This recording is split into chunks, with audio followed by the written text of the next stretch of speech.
स्वागत है आपका हमारे YouTube channel skyway learning hub पर। और हम MCQs की क्लास अपनी कंटिन्यू करेंगे और इसको देखते रहिए क्लास को, ये आपके लिए रामबाण होने वाली है। ये क्वेश्चन नंबर अपने स्क्रीन पे क्वेश्चन कहता है कि if the median and mode of the frequency distribution are 26 and 29 then the mean बताना है हमें। ठीक है, तो मीडियन फार्मूला क्या होता है? फार्मूला आपका होता है mode is equals to 3 median minus 2 mean. ये याद कर लो फार्मूला। अगर डायरेक्ट आपको मीन मोड मीडियन दिए हों तो उसमें से इसमें डाल के आप कुछ भी निकाल सकते हैं। अगर 2 दिए हैं तो तीसरा निकाल लेंगे। चलिए, अब इसमें क्या है, मोड आपको दिया गया था। मोड आपको कितना दिया गया है? 29। 3 इंटू 26 आपको मीडियन दिया गया है। 2 मीन हमें निकालना है। ठीक है, चलिए ये कितना होता है? 78 इक्वल्स टू 29 माइनस 2 मीन। ठीक है, अब मीन को इधर ले आओ। 2 mean is equal to 78 minus 29, ये आपका 49 बचा। 2 मीन, ठीक है, और मीन इज इक्वल्स टू 49/2, ये आपका कितना आया? 24.5। आंसर है आपका ऑप्शन नंबर बी करेक्ट है। चलिए क्वेश्चन नंबर नेक्स्ट है। इसमें आपको एक मैं बताया जा रहा हूँ कि इसमें क्या निकालना है, sum of upper limit of a modal class. ठीक है, और and the lower limit of the median class. ये क्वेश्चन मुझे करके दिखाइए। ठीक है, आंसर कमेंट में करेगा। देखते हैं किसने कितना स्टैटिक सीखा है। चलिए क्वेश्चन नंबर नेक्स्ट आप कहते हैं probability of a leap year selected at a random to have 52 Monday and 53 Sundays is. अब देखो, एक लीप ईयर में क्या होता है, एक लीप ईयर में 366 डेज होते हैं। ठीक है, और एक हफ्ते में 7 दिन होते हैं, तो 7 से इसको डिवाइड करो 366 को। जब हमने इसको डिवाइड किया 3 5 जा, ठीक है, 35, फिर बचा 1 6 3 7, तुम्हारा आपका कितना होता है? 7 2 जा 14, 2 डेज बचे, मतलब 52 आपके वीक्स आ गए। ठीक है, एंड 2 डेज एक्स्ट्रा बचे आपके। ठीक है, अब आपको पता होगा कि 52 वीक में सारे दिन कम से कम 7 जो मतलब दिन हैं आपके हफ्ते में 7 दिन होते हैं। जैसे संडे 52 बार आया होगा, मंडे भी 52 बार आया होगा, और हर एक दिन 52 बार आया, तभी तो आपके 52 वीक्स बने। लेकिन 2 दिन एक्स्ट्रा हैं। ठीक है, अब 2 दिन एक्स्ट्रा हैं, अब हफ्ते में 7 ही दिन तो होते हैं, तो या तो संडे मंडे रहे होंगे, ठीक है, या मंडे ट्यूसडे रहे होंगे, ठीक है, या ट्यूसडे वेडनेसडे रहे होंगे, या वेडनेसडे थर्सडे रहे होंगे, या थर्सडे आपके फ्राइडे रहे होंगे, या फ्राइडे आपके सैटरडे रहे होंगे, या सैटरडे आपके संडे रहे होंगे। ठीक है, यही 7 पेयर बनते हैं। अब वो कह रहा है कि 52 मंडे और 53 संडे एट रैंडम सेलेक्ट करना है। अब अगर 52 मंडे होंगे तो इसी वीक्स में आ जाएंगे। ये तो ऑलरेडी हम ले चुके हैं, हमें सिर्फ जो एक्स्ट्रा डेज हैं इनका देखना है। ठीक, तो अब मंडे भी नहीं होगा क्योंकि ये ऑलरेडी 52 वीक में आ चुका होगा। भाई मंडे तो आ ही चुका होगा, नॉर्मल सी बात है। ठीक, अब ये 2 दिन आपके हैं, ये एक संडे ही बचता है आपका। ठीक, जो कि इसमें है 53rd। ठीक है, 52 में तो ये मंडे आपके आ चुके थे, 53 में संडे जो है वो अकेला है। तो अब प्रोबेबिलिटी निकालने का फार्मूला क्या होता है कि टोटल नंबर ऑफ आउटकम्स, ठीक है, टोटल आउटकम्स, और यहाँ पर फेवरेबल आउटकम्स। फेवरेबल आउटकम्स आपका कितना आया यहाँ पर? 1, और टोटल आउटकम्स कितना है? 7। तो इसका आंसर क्या होगा? 1/7। ऑप्शन नंबर डी करेक्ट है इसमें। ठीक है, चलिए क्वेश्चन नंबर नेक्स्ट कहता है कि फार्मूला आपको दिया गया है, क्वेश्चन दिया गया है कि sine cube A plus cos cube A upon sine A plus cos A plus sine A cos A. तो आपको इसमें बता दें कि A cube plus B cube का फार्मूला लिख लो इसको। A plus B A square plus B square minus A B होता है, ये फार्मूला होता है। ये फार्मूला यहाँ पे लगेगा क्योंकि ये दोनों क्यूब हैं। तो अब इसको फार्मूला लगा के खोल दो, तो खोलेगा कुछ इस तरह, साइन ए प्लस कोस ए, ठीक है, ब्रैकेट क्लोज, साइन स्क्वायर ए प्लस कोस स्क्वायर ए माइनस 2 नहीं होगा इसमें, साइन ए और कोस ए, ठीक, अपॉन में साइन ए प्लस कोस ए, ठीक है, और यहाँ पे प्लस साइन ए कोस ए, ये पूरा इससे गया। ठीक, ये दोनों आइडेंटिटी होते हैं, 1 हो गए, तो ये 1 प्लस यहाँ पर माइनस है। ठीक, साइन ए कोस ए, ये प्लस कर लो, साइन ए ब्रैकेट खोला हमने, कोस ए, और ये प्लस माइनस कट गया। ठीक, इक्वल्स टू 1 आया, तो इसका आंसर क्या होगा? 1। ऑप्शन ए करेक्ट है। चलिए क्वेश्चन नंबर नेक्स्ट है कि कोसेक थीटा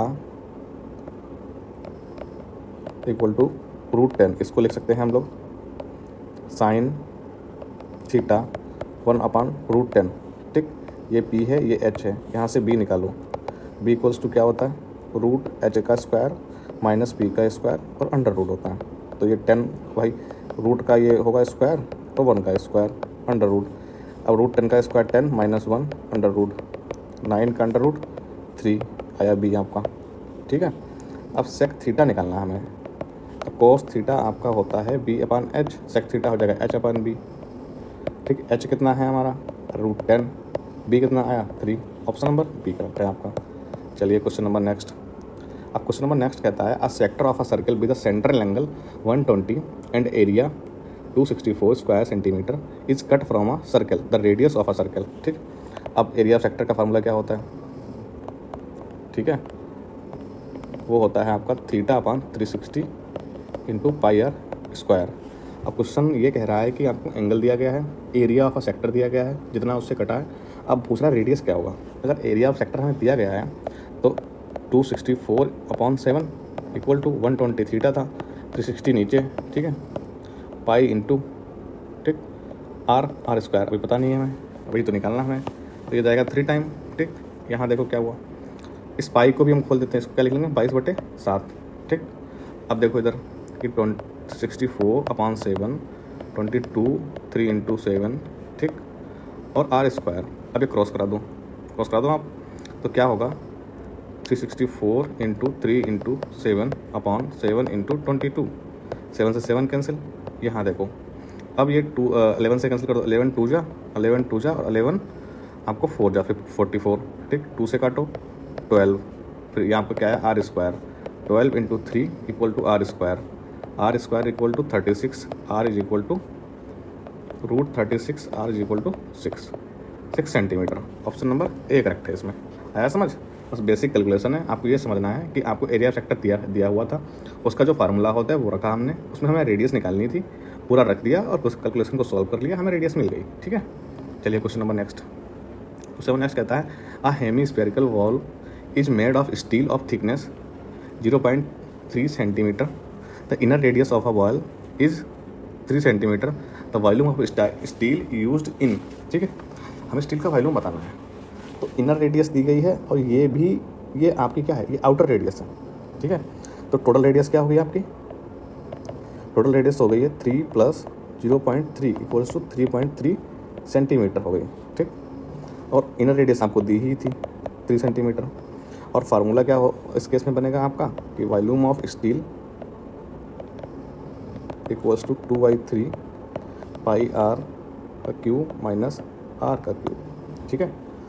और 2/3 पाई, ठीक है, ये आपका क्या आएगा 3.3 का होल क्यूब माइनस ये 3 का होल क्यूब, ठीक।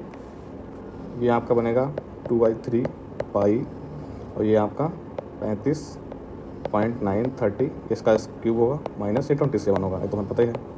2/3 पाई, इसको घटाओ कितना बचेगा 8.937, ठीक है।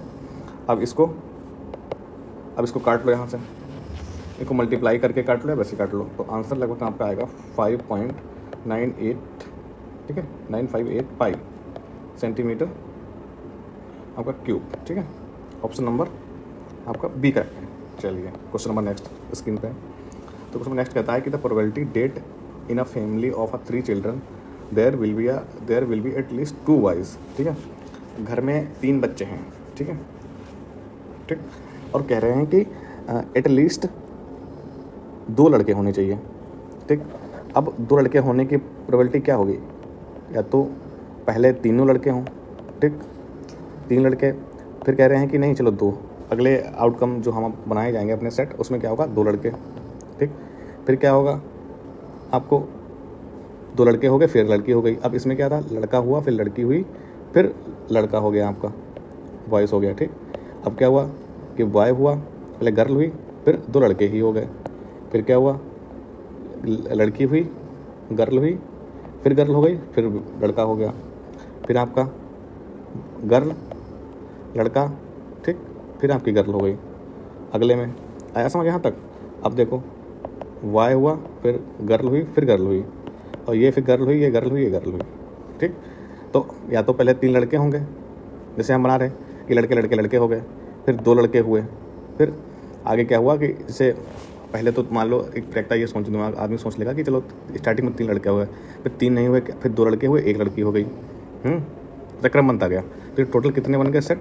टोटल आपके जो आउटकम्स हैं वो 8 बन गए। अब इसमें क्या है कि एटलीस्ट 2 बॉयज़, तो 2 लड़के इसमें हैं, इसमें हैं, इसमें हैं, इसमें हैं, टोटल 4 जगह लड़के हैं। तो जो आपका फेवरेबल आउटकम्स है वो 4 और टोटल आउटकम्स हैं जो 8, तो आपका आंसर क्या होगा 4/8। इसको और काट लो तो 1/2 आ जाएगा, इसमें 1/2 लिखा नहीं है, तो आपका ये ऑप्शन नंबर सी करेक्ट है। टोटल हमारे आउटकम्स कितने बने? 8, ठीक है। और जो हमें चाहिए हैं फेवरेबल आउटकम्स वो 4 बने सिर्फ। चलिए क्वेश्चन नंबर नेक्स्ट, ये आपका रिपीटेड क्वेश्चन है, तो इसमें आपको पता था कि आंसर ए आया था। फार्मूला आप लिख लीजिए, AQ + BQ का फार्मूला क्या होता है? A + B bracket A² + B² - AB, ये फार्मूला होता है, ठीक है। Question number next, the angle of a depression of a car parked, ठीक है, on a road from a top of a 75 metre high tower is 30 degree, the distance of car from the base of a tower. तो ये कोई tower है 75 metre जो ऊंचा है, वहाँ से एंगल ऑफ डिप्रेशन जो बन रहा है इसका वो कितना बन रहा है? कार पार्क करी यहाँ पर है तो ये बन रहा है आपका 30 डिग्री, और angle of elevation of angle of depression यहाँ पर सेम होगा, ये नीचे 30 डिग्री, ठीक है। ABC। अब पूछ रहा है कि कार की डिस्टेंस क्या होगी उसके बेस से। ये कार खड़ी है मान लो यहाँ पर, और ये डिस्टेंस पूछ रहा है, डिस्टेंस क्या होगी। तो हमें पता है, हमें आपको यहाँ पर हाइट दे रखी है और यहाँ पर बेस निकालना है, नॉर्मल सी बात है, तो tan थीटा लग जाएगा। tan 30 = P/B होता है, ठीक। P कितना दिया गया है? 75 दिया गया है, 75/x मान लो, तो ये 1/√3 = 75/x, तो x = 75√3 मीटर होगा आपका, ये बेस आ गया।